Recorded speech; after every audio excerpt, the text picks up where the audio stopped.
কাল এত পরিমাণে আমার শরীরটা খারাপ ছিল রাতে, মানে ভাবিনি যে আজকে সকালে আমি উঠে কাজ বাজ করে আবার রান্না বান্না করব। ভীষণ শরীর খারাপ গেছে কালকে। তো যাই হোক, শরীর খারাপ হলেও আমাদের তো আর বিশ্রাম নেবার উপায় নেই বা শুয়ে থাকার উপায় নেই, সবই করতে হবে। তো রোজকার মতো কাজ বাজ সেরে আজকে আবার বৃহস্পতিবার পুজো আজটা কমপ্লিট করে তারপর আবার রান্না করলাম। আজকে করেছি হচ্ছে মাছের মাথা দিয়ে আলু দিয়ে, মাছের ঝোলের মতোই করেছি।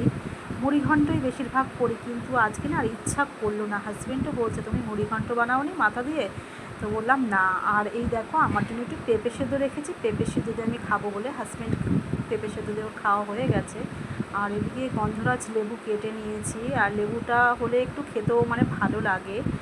আর এদিকে করেছি হচ্ছে মোরলা মাছের টক টমেটো দিয়ে। আমার হাজব্যান্ডও না একটু তেঁতুল খায় না, জানো তো, টক হবে কী করে, একটু লেবুর রস দিয়ে দিয়েছিলাম। আর এখানে কালকের মাছও রয়েছে।